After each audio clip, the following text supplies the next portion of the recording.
Boa tarde. Como saber se uma pessoa ou até mesmo você tem o transtorno bipolar? Mudanças de humor e no sono, alterações no apetite e também na disposição do dia a dia, além da depressão. Contudo, para um diagnóstico preciso, é necessário se consultar com um profissional qualificado. Para falarmos um pouco sobre esse assunto, sobre a bipolaridade, a Folha do Norte na Web conversou com o psiquiatra Rafael Negrão. Confira a nossa entrevista.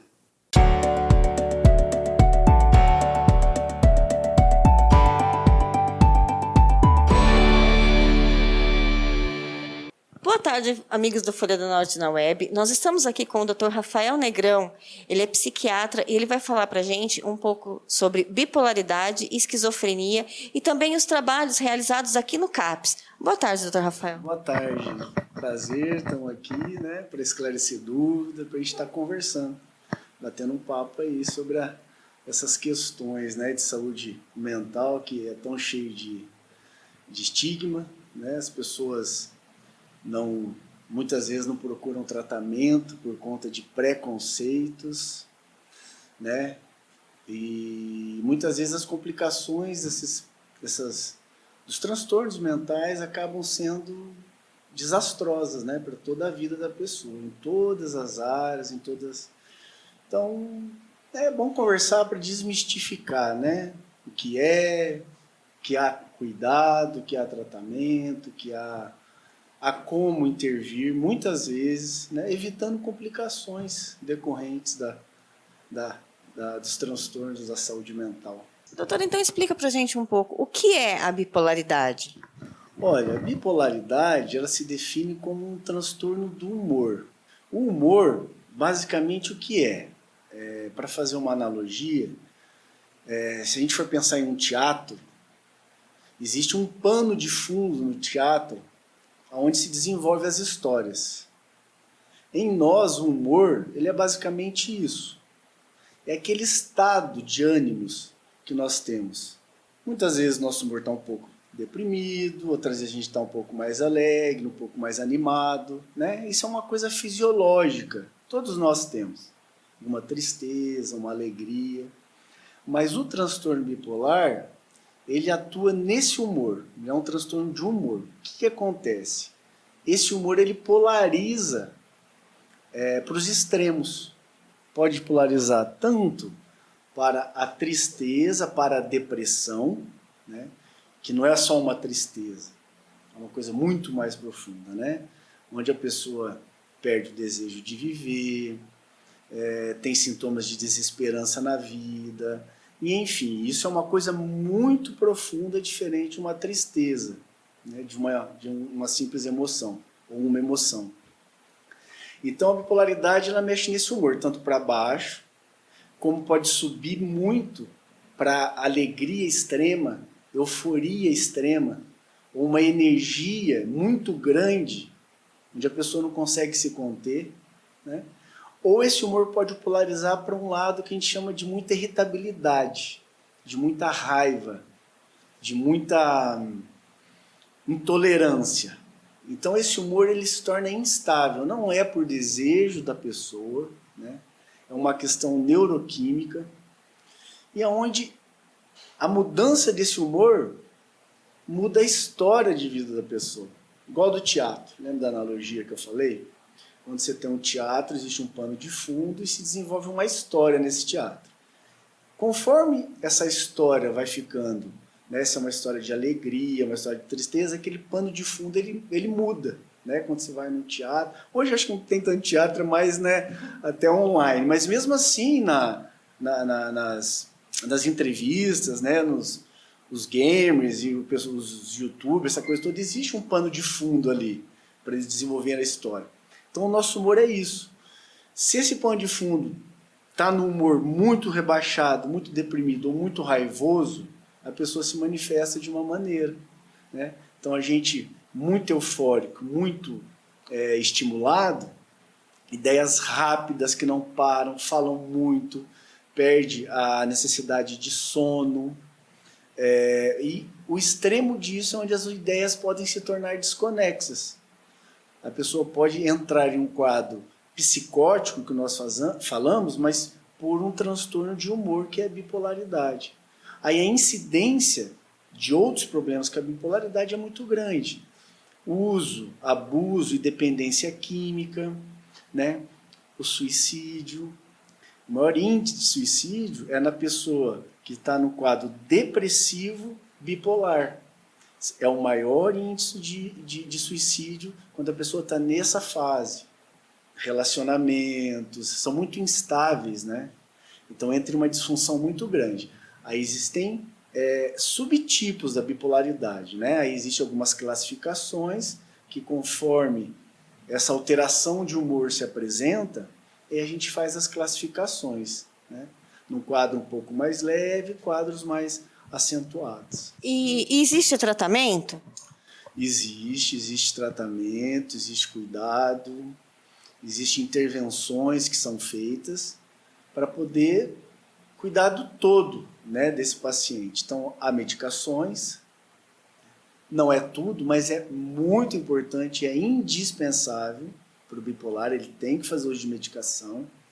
E as intervenções, como a psicoterapia, né, se tem problemas, situações e contextos que está desestabilizando essa pessoa, terapia, o diálogo, né, o auxílio em administrar problemas, e essa questão mais comportamental. Tem tratamento e deve ser tratado. O não tratamento vai levar àquelas situações, como eu disse, disfuncionalizar a vida da pessoa em todas as áreas dela, seja pessoal, familiar, laboral, né? Então, o tratamento existe. O que nós temos que perder é o preconceito, né?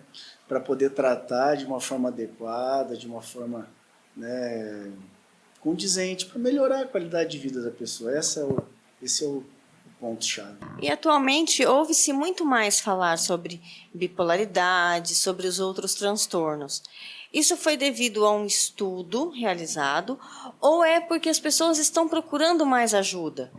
A procura por ajuda, a informação, né, como hoje aqui conversando, esclarecendo, isso tem trazido conhecimento, as pessoas estão se desmistificando desses problemas e estão procurando mais ajuda.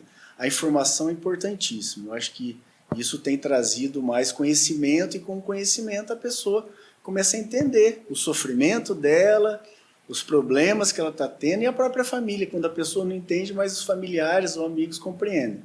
Aí a gente fala em alta, né, da bipolaridade, falando muito da bipolaridade, mas é bom, não temos que esquecer que a pessoa que é bipolar, ela pode ter um quadro de pânico, ela pode ter um quadro de ansiedade conjunto, ela pode ter um problema de dependência química, né, e várias outras coisas. Então, a bipolaridade é um quadro que muitas vezes ele demora um pouco mais para o médico ou para a própria família identificar e começar a tratar por conta disso.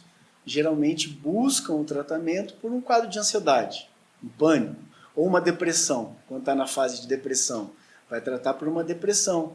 Mas não é uma depressão unipolar, né? Que é o quê? É a depressão que a pessoa tem, mas ela não é bipolar. Então, geralmente, se busca o tratamento por alguns episódios. Geralmente o paciente desaparece, né? Acaba não reconhecendo mais rapidamente o transtorno bipolar. Uma média, hoje, para se identificar um transtorno bipolar, está em torno de 2 anos. Veja bem, o paciente ele vai buscar tratamento por depressão, ele vai buscar tratamento por ansiedade, vai buscar tratamento por insônia, começa a se tratar esse primeiro quadro, mas muitas vezes no decorrer do tempo que vai se entender que existe uma bipolaridade. Há exceções, né? Há casos que já vão mais com o quadro mais apresentado, né? Nos quadros de extrema. Isso depende muito do olhar, né? Do profissional, como ele identifica, como ele investiga ali o que é necessário. E em relação à esquizofrenia, ela é um pouco mais complicada de ser diagnosticada, de ser tratada? A esquizofrenia daí já entra, não é um quadro do transtorno de humor como a bipolaridade. A esquizofrenia ela já entra no quadro das psicoses, né? E é a psicose mais conhecida, digamos assim.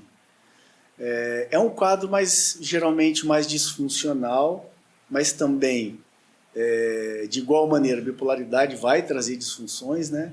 Mas a esquizofrenia ela se define basicamente por uma perda da realidade. Percepções, a pessoa começa a ter percepções onde não condiz com a realidade. Então pode ter alucinações auditivas, visuais, né? Olfativas, de contato. Então a pessoa ela vai tendo uma vivência fora da realidade, onde isso vai tirando ela do convívio diário, do manejo das suas obrigações, das suas vivências, e ela vai se alienando.